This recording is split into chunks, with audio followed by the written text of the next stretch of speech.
Bom, vamos iniciar aqui o nosso debate de hoje à tarde, né? Lembrando a vocês que hoje é o último debate do ano, né? Foi um ano de 2012 repleto de informações e debates aqui na FEEL. Acho que esperamos que em 2013 a gente repita a dose ainda com igual sucesso que nós tivemos em 2012, porque acho que foi uma jornada bastante bem sucedida, né?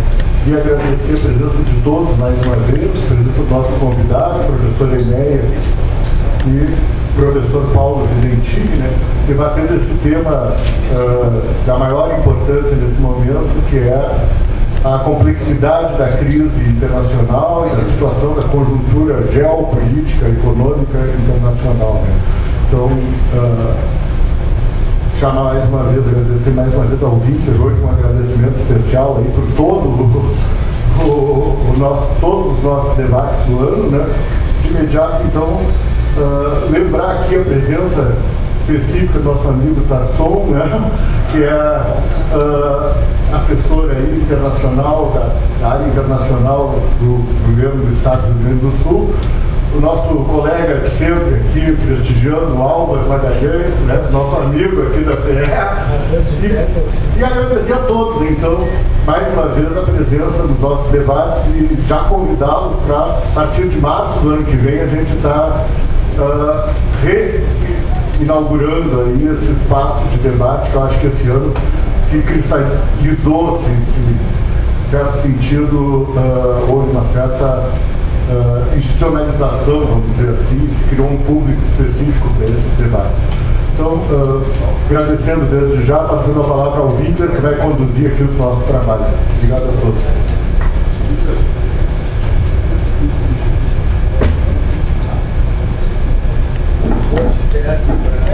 Festa de fim de ano, eles estão mais preocupados em fazer festas do que trabalhar.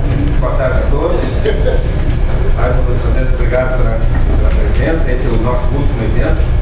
Já temos uma programação forçada, bastante intensa no próximo ano. Vamos estar comemorando 40 anos de fundação. Vamos contar com vocês no próximo. Então, vamos dar logo início ao trabalho. Hoje na mesa estão o Enéas, que é nosso colega de longa data, que tem muito colaborado com a instituição.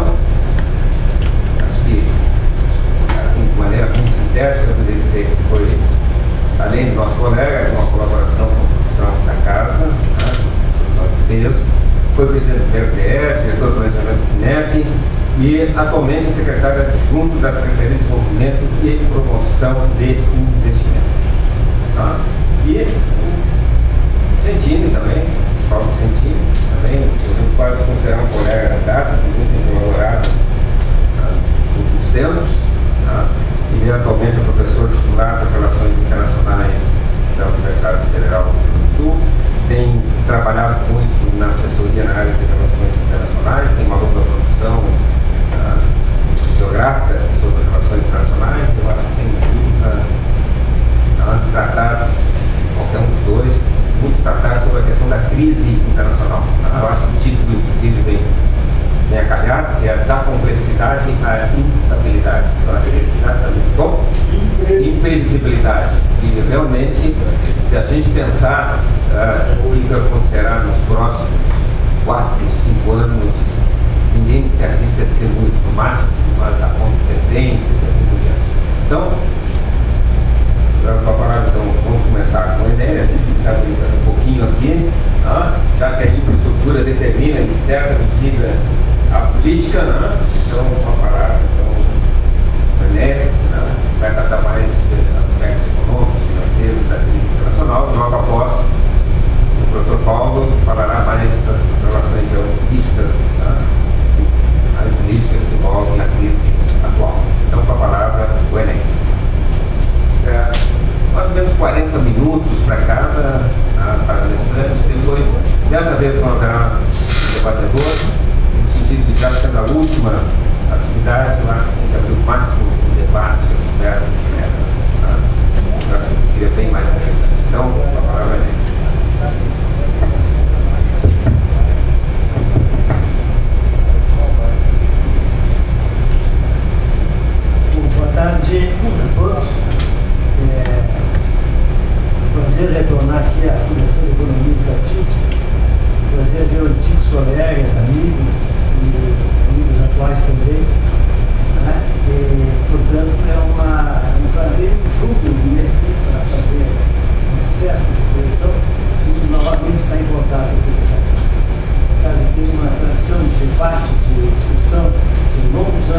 pessoal, então, a crise é uma crise efetivamente complexa. A minha tentativa de fazer alguma análise, ela também tem dificuldade para esbarrou nessa complexidade. E a imprecisão das coisas também é muito clara. Agora, uma coisa é certa, pelo menos ao meu ver, essa crise será longa. Essa boa notícia, eu queria introduzir a minha imagem. É uma crise longa, difícil, árdua, cujos contornos não estão muito claros. Nós vamos tentar trabalhar alguma coisa sobre isso. Então, eu vou dividir a minha análise, né, em três aspectos. Aspecto ligado ao capital propriamente dito, ligado, segundo ponto, ao Estado, e o terceiro ponto é a tendência que a economia está seguindo.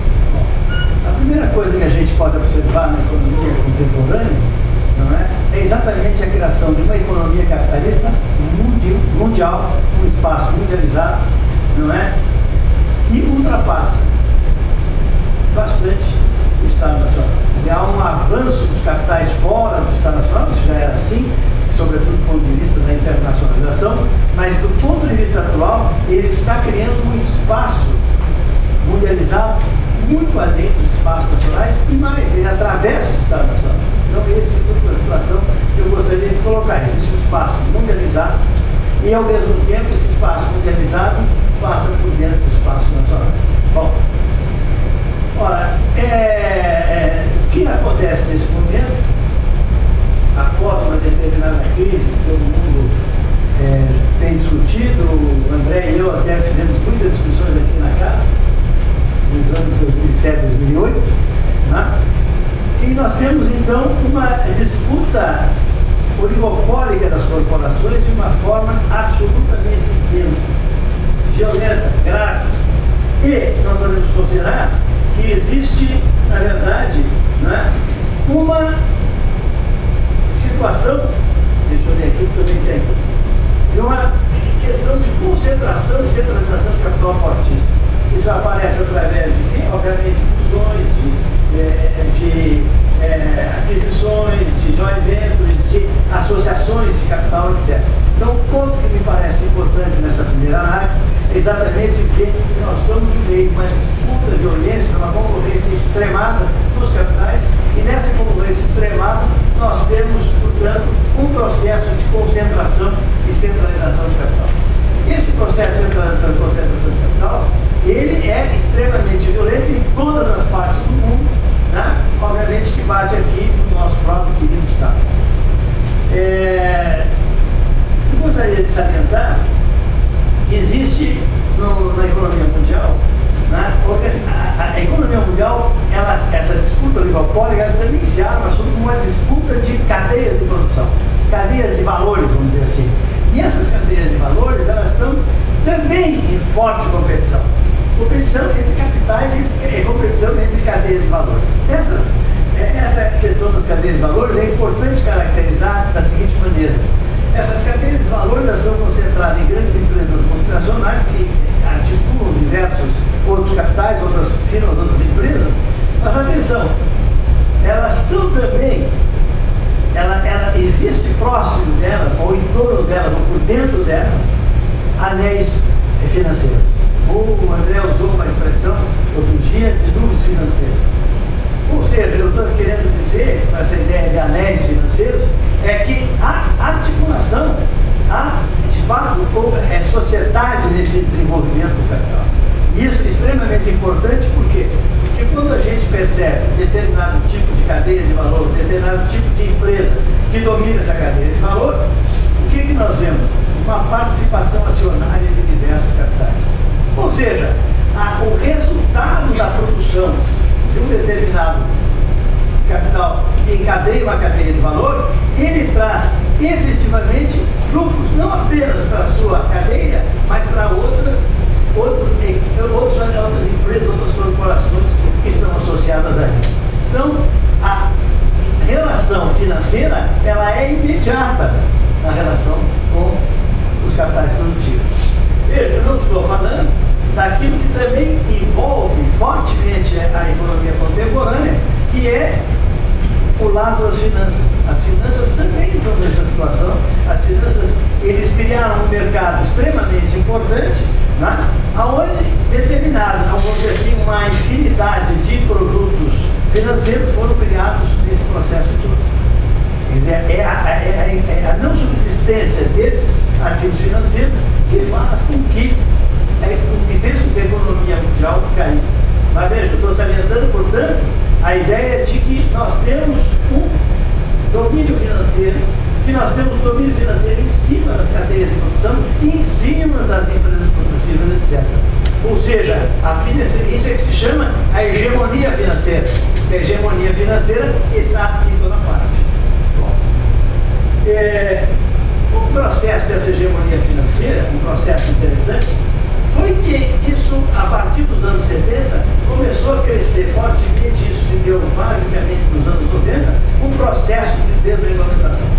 Esse processo de desregulamentação, ou seja, os mercados foram desregulados, essa desregulamentação é que faz com que os capitais saiam fora dos próprios Estados nacionais e se constituam um outro espaço, um espaço mundializado. Então é importante que se veja que o processo de desregulamentação foi um processo profundamente de desenvolvimento do capitalismo. Então, nesse sentido, a desregulamentação permite essa ultrapassagem do Estado Nacional, ao mesmo tempo que coloca um problema de controle desses capitais, de controle da realidade contemporânea. É importante ver o seguinte: o controle dos capitais, por que controle dos capitais? Porque o capital tem uma contradição interna. Quer dizer, o capital é concorrência, é competição, é disputa, é luta à morte dentro de uma determinada conjuntura política e econômica. Então, nesse sentido, nós temos um capital que chegou nesse momento a uma crise profunda, e essa crise só se resolve no capitalismo com concentração e centralização de capital. Bom, então eu falei hegemonia financeira, né? Essa hegemonia financeira, ela é, portanto, uma hegemonia extremamente interessante, porque ela é uma hegemonia, primeiro, macroeconômica global, dos capitais, entre os capitais, porque ela, inclusive, financiariza todos os capitais. Quer dizer, uma empresa produtiva, na verdade, o que ocorre com ela? Ela resolve muitos problemas da sua lucratividade via tesouraria dessas empresas. Então, nesse sentido, a financiarização é macroeconômica e é também uma financiarização das empresas. Mas mais, e aqui é uma coisa que poucas pessoas têm salientado, eu volto a frisar, mas eu tenho falado muito sobre isso, que é a ideia da governança corporativa. Ou seja, o que é governança corporativa? As empresas têm um princípio regulador. E esse princípio regulador é o quê? É exatamente a governança corporativa. O que ela é? Ela é o princípio do valor acionário. Ou seja, a empresa tem que dar o maior valor por ação, maior lucro por ação. Então, toda a empresa se conjuga numa situação extremamente financeira. Vamos ter uma financiarização de cima a baixo. Ora, muitos autores, como eles é Braga, que foi meu colega em Campinas, um cara excelente, ele diz uma coisa que eu não concordo. Ele diz o seguinte: olha, a questão da tecnologia, a finança não afeta a tecnologia. Afeta sim. Por quê? Porque se eu tenho que concentrar a empresa toda na lucratividade, na rentabilidade de ação, eu paro de fazer as expansões, as experiências, as perspectivas ligadas à questão da tecnologia. Então, na verdade, a financiarização é sim um obstáculo para a questão tecnológica. Uma pequena diferença, isso eu acho também importante, que também a tecnologia é um ativo financeiro. Tudo é ativo financeiro. Tudo. Então, isso é uma coisa decisiva na economia contemporânea. Ou seja, tudo faz parte de um ativo financeiro. Quer dizer, o Minsky dizia muito bem, quer dizer, nós temos ativos reais, ativos monetários, ativos financeiros, mas todos eles, os reais, os financeiros e os monetários, são fundamentalmente ativos financeiros.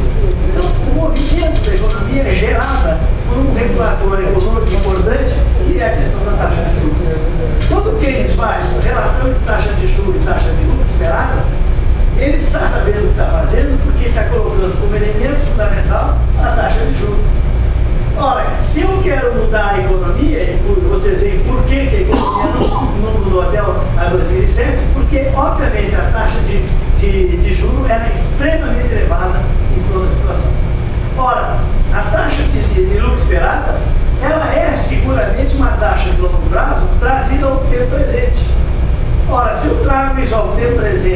valor inferior à taxa de juros, eu continuo fazendo a financiarização da economia. O que está acontecendo agora é um pouco diferente. Por que é um pouco diferente? Porque as taxas de juros, a taxa do esperado a longo prazo está subindo. E, portanto, se o governo também força a baixa da taxa de juros, nós temos a possibilidade de uma expansão da área produtiva. Isso também é desejado pelo capital financeiro, porque é importante ver que capital financeiro não é capital aplicado às finanças. O conceito do Hilfert de capital financeiro é um capital que se valoriza na esfera financeira e também na esfera produtiva. Os dois são capital financeiro. Mas eu diria mais, que o capital comercial e o capital em serviços também são capital financeiro, porque toda a economia gira, eu mostrei há pouco, né, em torno dessa questão financeira. O pai é financeiro e não tem como mudar. Bom, então, esse ponto faz o quê? O exemplo típico é a Europa. O que acontece com a Europa?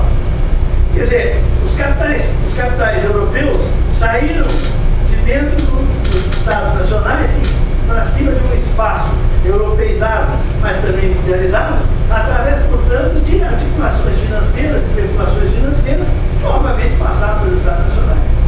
Agora, veja o seguinte, qual é a regulação que a Europa colocou?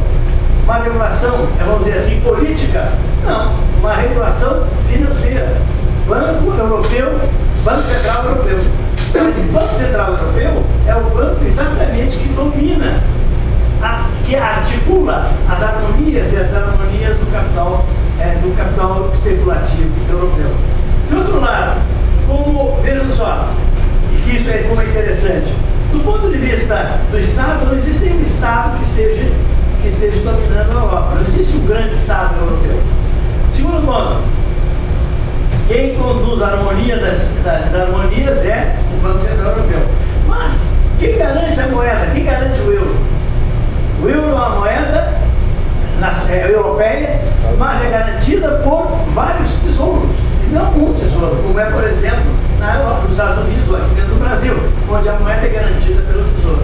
Então nós temos vários tesourinhos.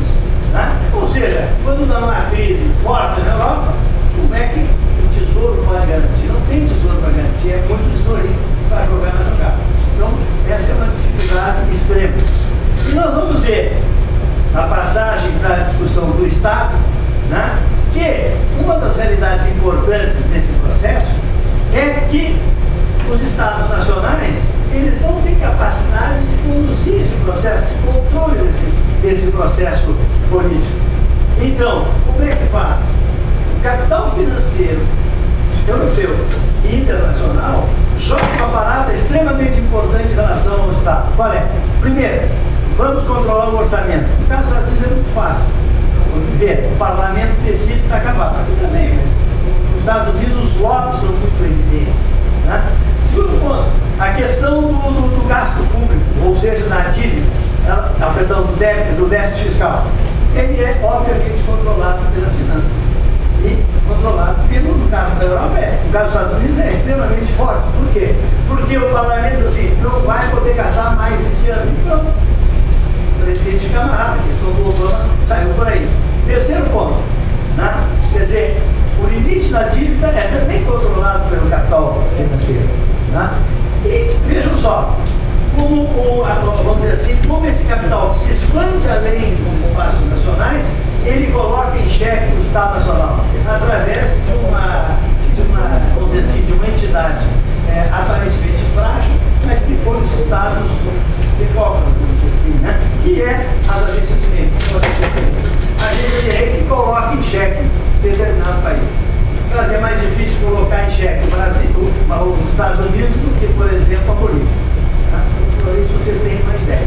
Então, nesse primeiro ponto que eu queria falar da expansão do capital, eu queria colocar exatamente isso. Primeiro, a enorme avanço do capital no sentido de uma mundialização, um espaço de economia mundial que passa por meio das economias nacionais. E a hegemonia financeira em todos os níveis. Níveis do mercado financeiro, nível do mercado das cadeias de valor, nível dos mercados produtivos, inclusive dentro da própria empresa, através dessa ideia de governança corporativa. Então, a economia é financiarizada. Né? Bom, com isso nós estamos dizendo uma coisa importante. que é o seguinte: se fala muito de que quando a crise financeira apareceu, nós temos que se voltar para o campo produtivo. É verdade. Mas veja, é o mesmo capital, o capital financeiro na sua esfera produtiva é que está se dedicando a ter valores e valorização do capital nessa área produtiva. Bom, não esquecendo que eu caracterizei também a seguinte situação, que o movimento geral do capital é um movimento de concentração e centralização do capital, portanto, um movimento de saneamento dos capitais de menor porte, de menor recurso.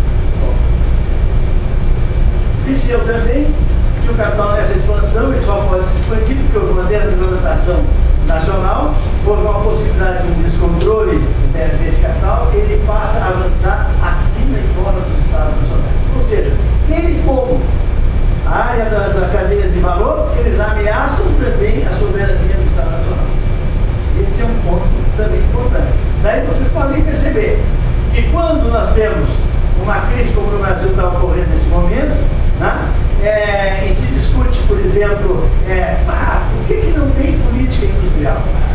Perceba o seguinte: existe uma política industrial sim, mas não do jeito da política industrial antiga. Qual é a política industrial antiga? Vamos fazer o apoio ao setor de metal mecânica, vamos fazer o apoio do setor eletrônico, vamos fazer o apoio do setor de calçados, etc. Não é possível fazer isso. Por quê? Porque essas cadeias de valor atravessam os estados nacionais, atravessam os espaços produtivos, etc. E são elas que organizam a verdadeira política industrial. Peguem, por exemplo, a Petrobras. A Petrobras é uma empresa, né, multinacional, com várias questões, com participações acionárias mais diversas também, internacionais. Bom, e ao mesmo tempo, ela é capaz de articular uma série de empresas brasileiras em torno do seu próprio movimento de cadeia de valor.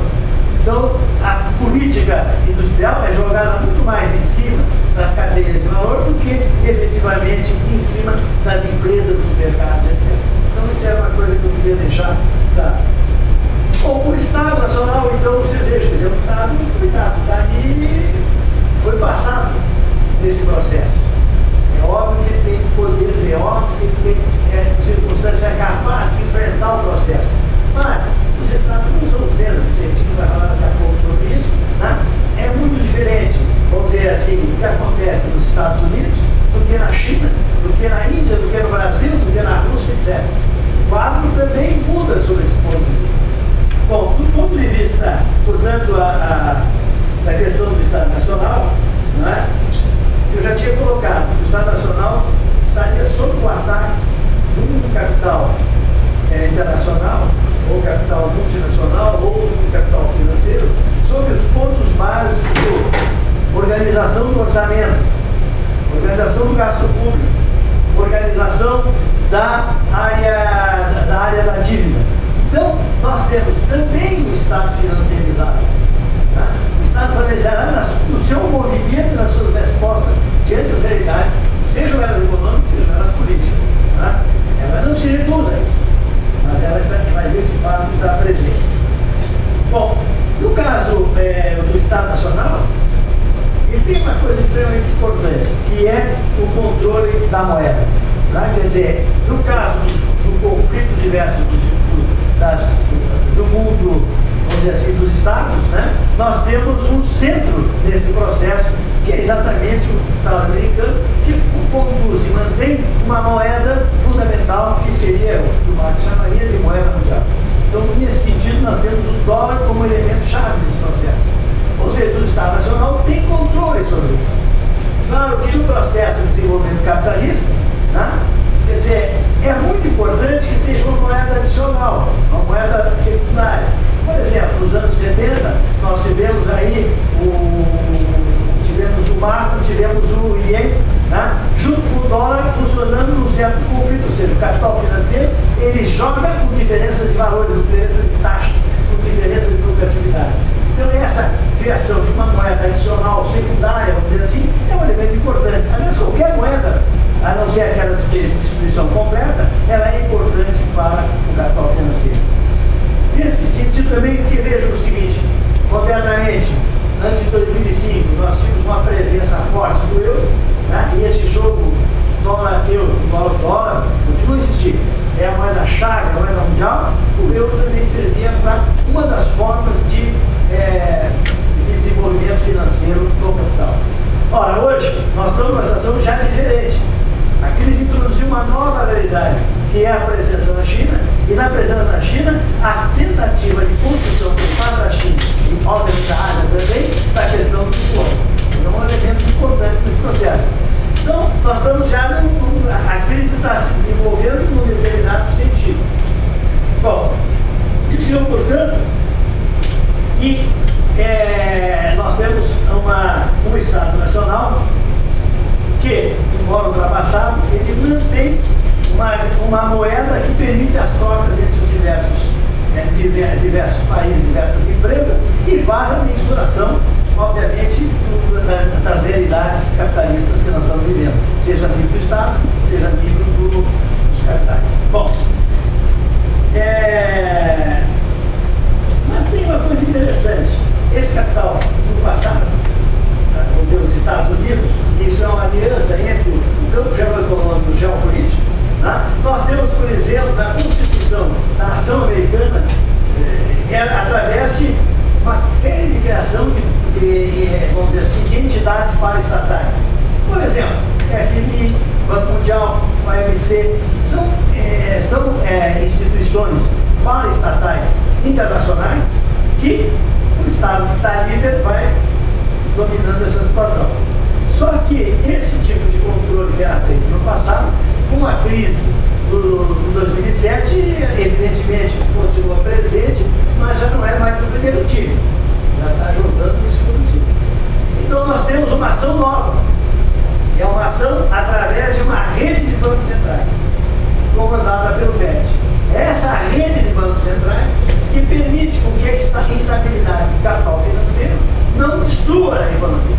Tá? Através dessa rede de bancos centrais, através de vários expedientes, seja de swap, seja de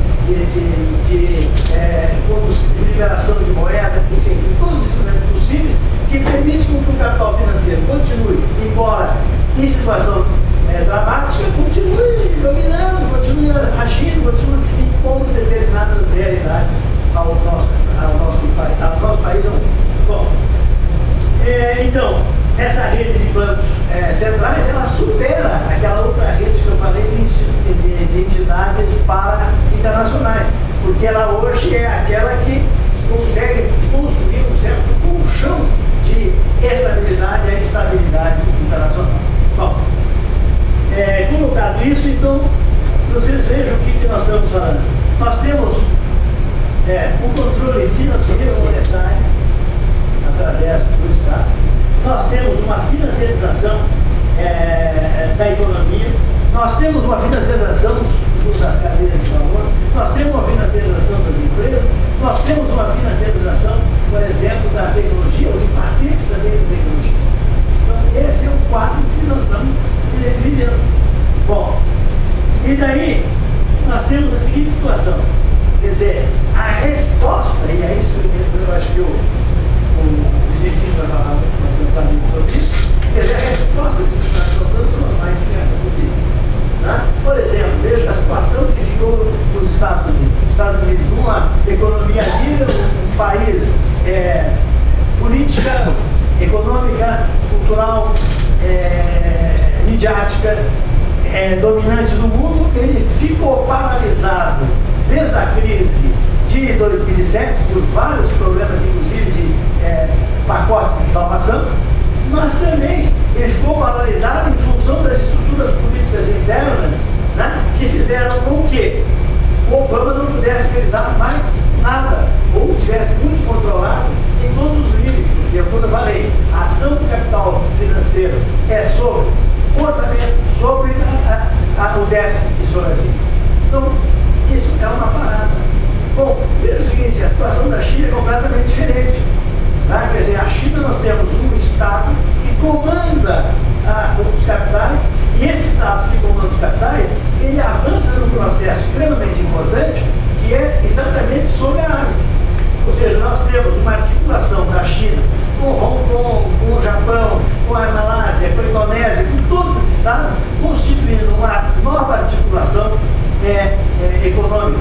É isso que o André chamou outro dia de a região ganhadora. Regionalização ganhadora.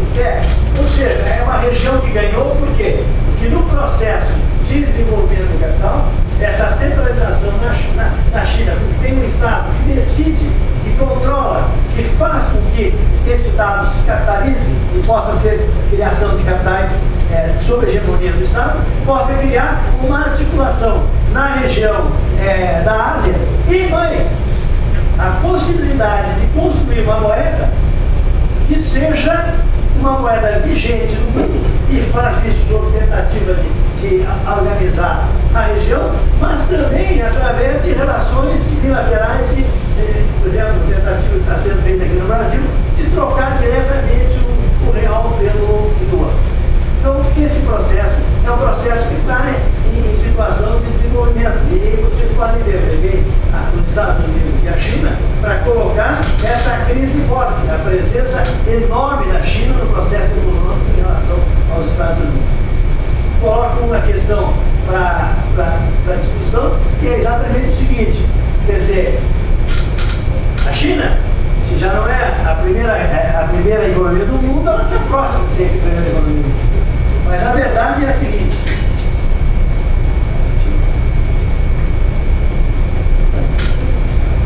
Bom, estou brigando aqui com o meu amigo.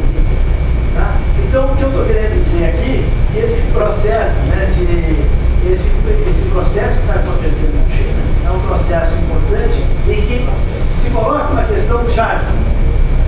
Os Estados Unidos têm estoque de tecnologia nova, capaz de, em algum momento que der a recuperação nos Estados Unidos, poder avançar sobre a economia chinesa, mas o que está em jogo aí é a questão da liderança, não é esse tamanho de economia apenas, é questão de liderança. Se as tecnologias novas que os Estados Unidos poderão lançar no processo, criarão novas lideranças, dará aos Estados Unidos uma nova liderança no processo. Então essa é a questão. Bom, como o professor Jenkins está me perturbando aqui ao lado, né? Bom, eu queria colocar o terceiro ponto da minha reflexão, vamos chamar assim, né? É o seguinte, o que preside esse processo? Esse processo de crise, esse processo de disputa violenta dos capitais e que processo está nessa relação com as disputas do Estado, no nível econômico e também no nível geopolítico. Bom, do ponto de vista econômico, né, o que nós temos é uma passagem de uma segunda revolução industrial para uma terceira revolução industrial. É uma passagem extremamente importante. Por quê? Porque isso desorganiza o quê? Desorganiza a liderança de um dinamismo econômico. Cria, portanto, um processo de concentração e centralização do capital. Cria a possibilidade, ou melhor, cria um desarranjo de uma arquitetura econômica. Porque é importante ver que os capitais não só se organizam do ponto de vista de cadeia de valor, mas se organizam em diversos tipos de categorias de capitais em relação aos outros. Né? Quer dizer, por exemplo, não é o capital atuando na área calçadista que vai dominar o capital ligado à área eletrônica. Então, existe hierarquia desses capitais. E o que está em jogo nesse momento é uma nova hierarquia dos capitais, uma nova arquitetura que, obviamente, não está constituída. Então, nós estamos num processo de transformação, de luta fortíssima dos capitais, de desorganização de uma arquitetura mundial para uma outra arquitetura, que é o que eu estou chamando de terceira revolução industrial. Bom, daí nós temos um ponto-chave, que é a questão da hegemonia dos TICs. Né? O TICs é a tecnologia de informação e comunicação. Essa transformação ela é importante por vários aspectos. Em primeiro lugar, ela é importante pelo seguinte, porque nós temos aí uma alteração da dinâmica do capital. Essa alteração da dinâmica do capital passa a ser orientado em função dessa nova tecnologia que vai reorganizar os demais capitais. Bom, segundo ponto, né? Ela altera, os TICs alteram o processo de produção e o processo de trabalho. Ao alterar o processo de produção e o processo de trabalho, muda radicalmente a composição da arquitetura, porque ela está em profunda transformação, né? Criando não só relações de produção diferentes, como também cria novas realidades sociais nesse processo. Bom, então os TICs são importantes por quê? Porque eles vão começar a mudar os meios de produção, mudam, portanto, os bens de capital e mudam também a forma como o trabalhador ou a mão de obra se insere nesse processo. Daí que vem aquela poesia dizer que nós estamos na teoria da economia do conhecimento. Né? Eu digo poesia por quê? Porque está se dizendo, melhorou muito o capitalismo agora, são universitários que são mão de obra, etc. Isso não é o mesmo, né? Não se mudou apenas a qualidade daquilo que está no jogo dos conflitos de produção. Então, nós temos a alteração, portanto, da produção e do processo de trabalho, a alteração, obviamente, dos produtos, né? Altera-se a circulação das mercadorias, é um ponto importante, porque tu encurta fortemente o processo de reprodução do próprio capital. Veja, por exemplo, claro, para nós, assim, que somos ligados à área intelectual, a Amazon Books. Quer dizer, antes tu levava horas para o livro, tu pediu o livro vir para cá, tu chegar, etc. Atualmente tu faz um pedido rapidamente, em poucos dias se traz aqui. Ou seja, encurtou a valorização do capital. Então, esse ponto, ele é também decisivo nessa questão. Bom, altera também a valorização das finanças, por quê? Porque, vejam, nos anos 70, o capital atuando na área bancária, o capital tem vamos dizer assim, restrito, com dificuldades de comunicação, etc. Hoje se acessa a qualquer bolsa no mundo imediatamente. Então, o processo de valorização do capital financeiro também se alterou. Isso nos leva a também uma questão importante, que é a alteração na liderança, na arquitetura e na estrutura atual da economia capitalista. Você vê, é importante isso, né? Ou seja, não só o líder mudou, né? Por exemplo, há muitos anos, vamos dizer, na metade dos anos 50, a questão dos automóveis, hoje nós temos uma outra tipo de indústria, que é uma indústria eletrônica, indústria semicondutores, etc. Segundo ponto, muda, portanto, a liderança, muda, portanto, as formas de arquitetura, muda, portanto, todo o processo de produção capitalista. Bom, aqui me encaminhando para o final, para o repository do professor Inter, né? Eu queria lembrar a vocês de novo aquela ideia. O movimento de expansão do capital, o movimento de expansão do capitalismo se dá através de todas as formas do capital. Quando se fala capital financeiro, a tendência é pensar primeiro finanças. Alguém que tem um pouquinho mais de conhecimento pensa, capital financeiro é o livro, finanças e produção. Não, finanças, produção, comércio, também serviço. O exemplo clássico que todo mundo sabe é o Walmart, que é uma empresa comercial, no entanto, uma grande potência internacional. Então, nesse sentido, encerrando a minha atividade, eu queria recuperar o que eu disse. Em primeiro lugar, dizer que a crise será longa e que essa crise tenha apresentado uma ultrapassagem dos capitais do controle do Estado, uma ultrapassagem da criação de um espaço mundializado e um espaço mundializado que passa através das empresas, dos Estados nacionais, dos territórios nacionais. É óbvio que o capital não consegue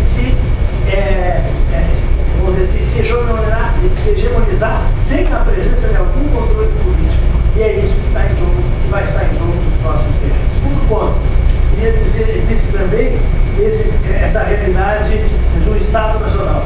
O Estado Nacional é muito diverso, tem nova construção da geopolítica mundial, deixo isso para o Vicentino falar, né?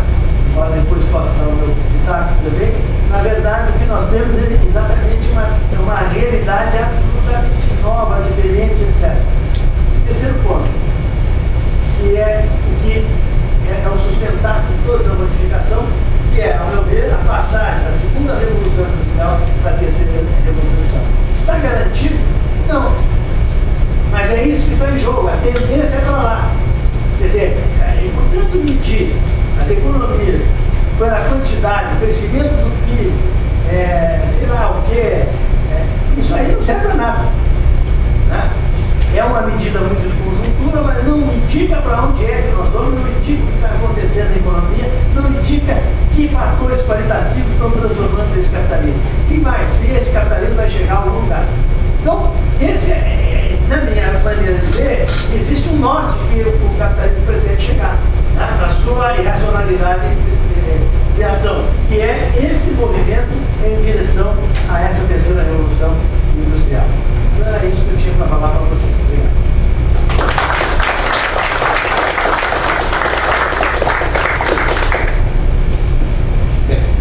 Então, a palavra para o Dr. Paulo Vicente.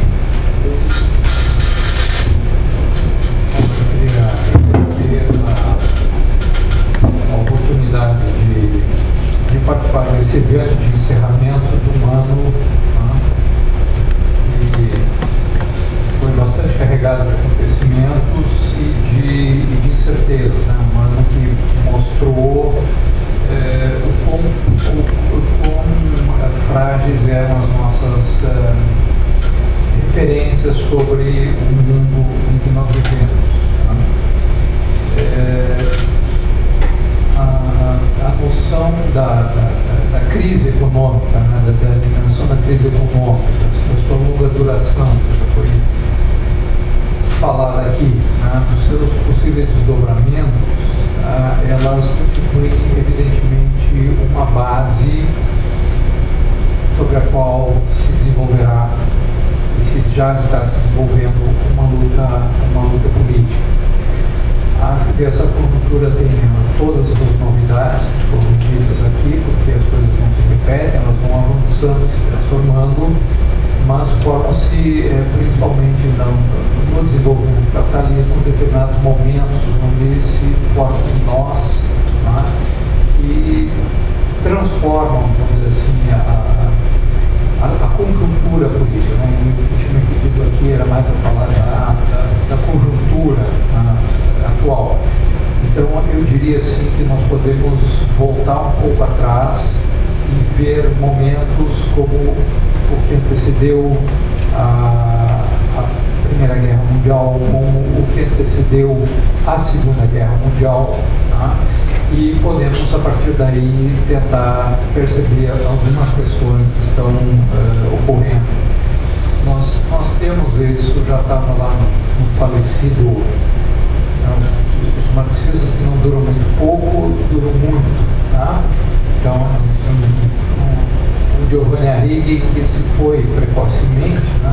Nosso arquiteto durou mais, mas o Giovanni Arrighi fazia a distinção, né, da existência de uma relação dialética no plano internacional entre um capital que se desloca a locais diferentes e de um Estado territorial, né, um ente político que é responsável por um espaço e por uma população. Tá? E apesar da autonomia, do predomínio, do dinamismo, etc., que caracterizam esse capital, tá? Ele nunca historicamente pôde se independizar da base dos Estados nacionais. Mesmo nas reformas demolidoras promovidas nas últimas décadas, ele precisou da ação do Estado e da garantia do Estado para essa transformação. E hoje eu creio que os Estados têm que responder ao que fizeram no benefício desse tipo de capital, descrito pelo colega, né, na base da sustentação de crises imensas que levam a problemas de governabilidade. Tá? Então, esse programa continua, eu diria assim, que não me impressiono demais com esse dinamismo do capital, o poderio das corporações, tá? apesar de nós tivemos um filme paradigmático de versão nova, eu nunca quis ver para não estragar a versão antiga, que era Rollerball, Os Gladiadores do Futuro. Um mundo onde não existia mais estados nacionais, só existiam 6 grandes corporações monopolísticas, cada uma responsável por uma área de atuação, energia, outra, sei lá, lazer, educação, outra abastecimento, enfim, várias, e o mundo tinha apenas prefeituras, cidades, que isso é só uma espécie de governo local, tá? E nós tínhamos um conselho empresarial que era o mundo. Então, essa eu acho que foi a ficção científica, a máxima utopia que o capitalismo pôde se permitir, exceto uma senhora que eu nunca vi, mas eu vi já li no jornal, porque eu fui convidada a ver em Porto Alegre, uma neozelandesa, que prega a privatização do ar e a instalação de um aparelhinho do nariz para que cada um pague pelo ar que respira. Né? Eu já ouvi de fontes sérias, tão sérias como o professor Winkler. Tá? Então, eu não me impressiono muito com isso, porque o que nós estamos vendo é que essa crise ela vai tocar determinadas bases e vai ter efeitos políticos. E ela vai ter efeitos políticos sobre uma base social que se alterou profundamente. Tá? A classe operária tradicional cedeu lugar ao terceirizado universal. Tá? E essa gente é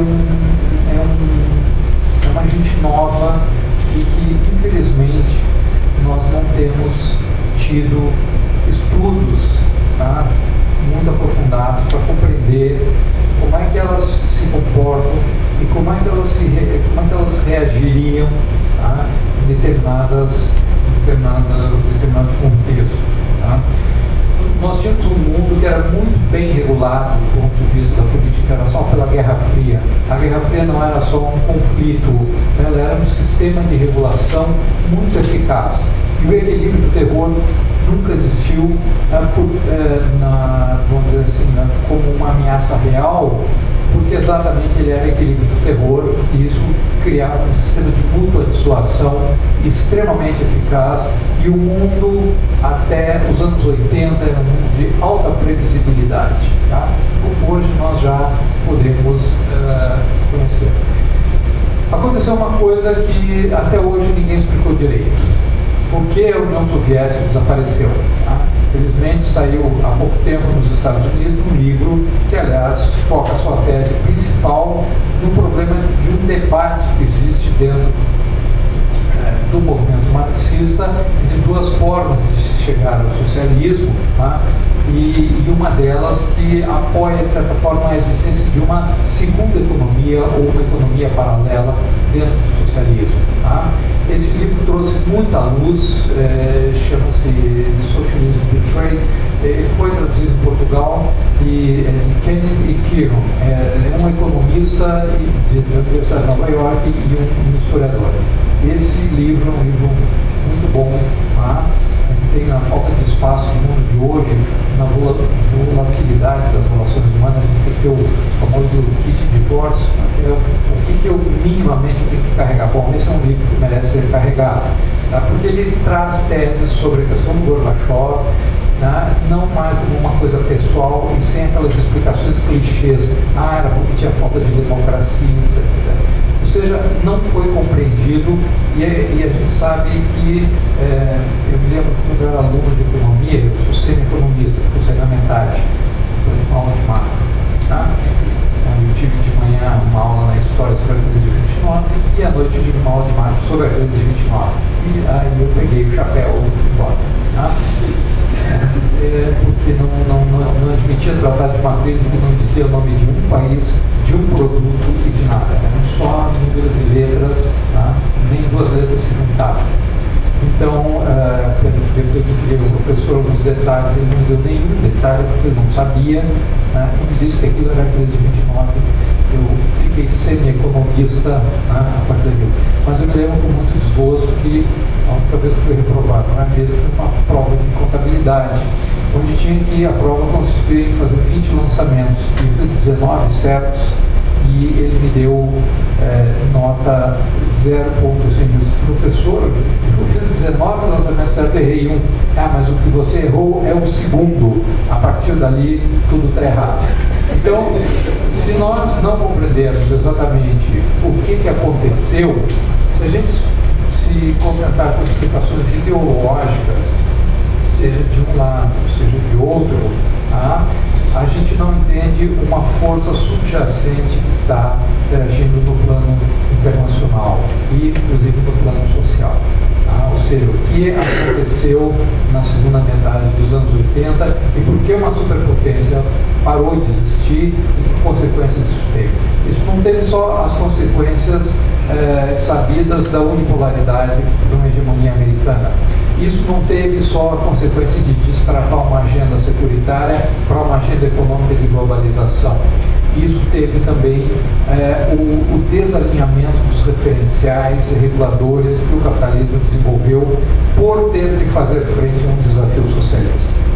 E aí, vamos dizer assim, a presunção ela pode levar a um desastre e a um descontrole. Então, sem negar toda a racionalidade, porque mesmo a coisa mais bestial que possa existir no mundo, como o nazismo, ele tem uma racionalidade por trás. Tá? E eu acho que essa financiarização, tudo isso que o professor descreveu, ela tem a sua racionalidade por trás. Mas o que chama a atenção para quem conhece história é o seu caráter presunçoso e a ideia de que nada vai pará-los, tá? Nada pode detê-los. E isso é algo que está se transformando à luz dos olhos, tá? E que, de certa forma, eles não veem. Por quê? Porque esses fatores aglutinadores levaram o capitalismo quase a voltar a um estado puro, tá? E ter forças que, num momento de transformação da sua própria matriz, a tentativa de relançamento que começou desde os anos 70, não esqueçam que o mundo socialista ele tinha 1/3 da população, 1/3 do território e 1/3 do PIB mundial no início dos anos 80. E grande parte estava fora do sistema mundial. E ele se colocou como parte do sistema mundial.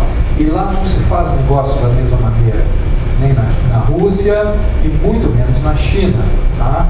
Então, o professor Penez disse muito bem que há elementos, né, que fogem uma explicação simplista, né, da realidade. Outra coisa foi que, gradativamente ao longo dos anos 90, se observou um fator tendente a uma multipolaridade, né, com a ascensão dos países ditos emergentes. Tá?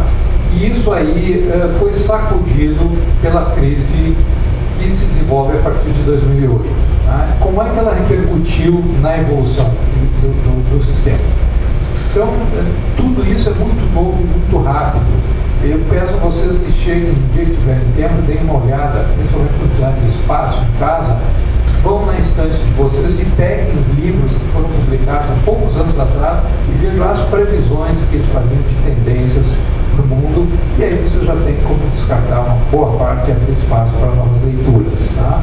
Porque o que se errou feio, se errou muito. Tá?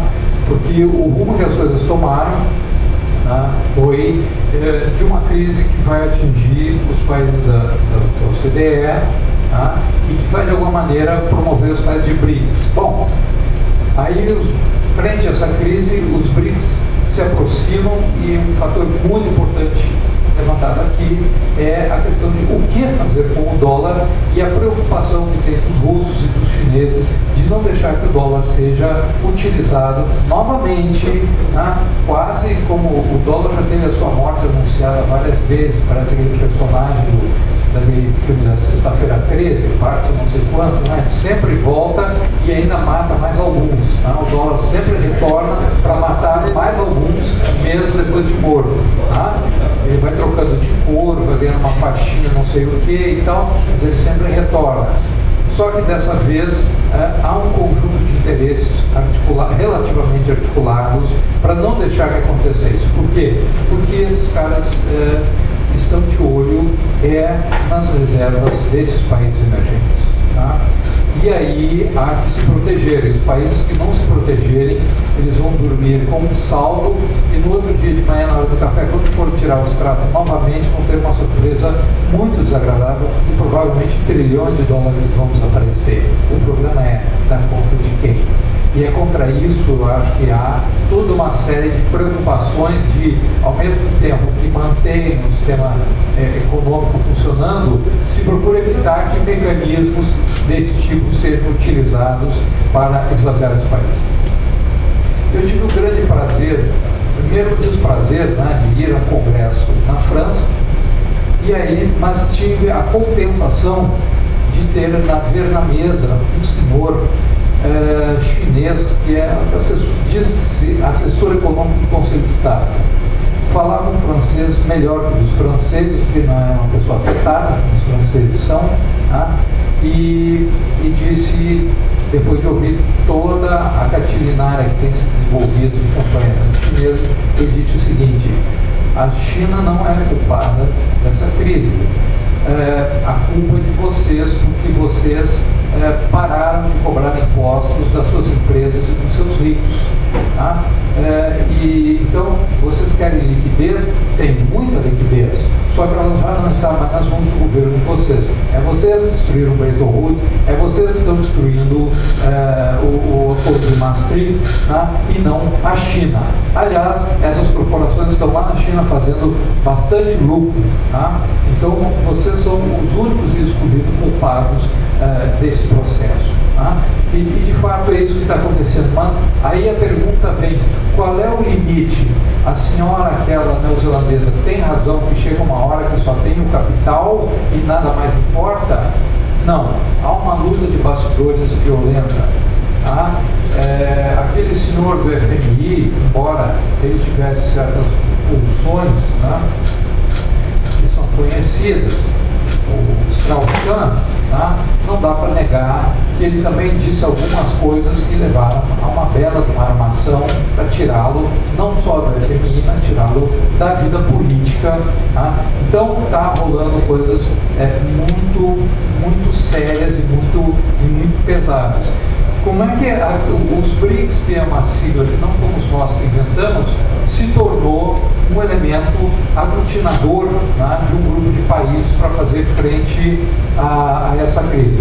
O BRICS não quer ser um bloco, ele tem diferenças internas sim, divergências sim, mas ele tem alguns problemas em comum e para isso eles se unificam numa pauta minimalista, mas muito importante, né, de se defender contra essa onda de instabilidade. Agora, da mesma forma que nos anos 30, a crise internacional ela repercute de forma diferenciada nos diversos países. Depende da estrutura, da situação dos países, dos governos e da posição internacional, econômica que esses países têm. Tá?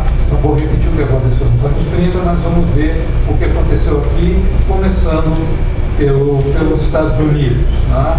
Os Estados Unidos, ele começa a se desengajar da guerra ao terror. Tá? Ele começa deixando aquela região abandonada, como ele fez em outros momentos. Quero explicar aqui que os Estados Unidos nunca foram uma potência colonialista, eles são uma potência imperialista. E eles nunca pensaram, e eles não gostam de contratos permanentes. Eles gostam de entrar numa região, desconstruir o que incomoda, arranjar um grupo ou de amigos ou de coniventes que vão se encarregar de administrar aquilo e saem. A intervenção americana é sempre uma intervenção ad hoc e temporária.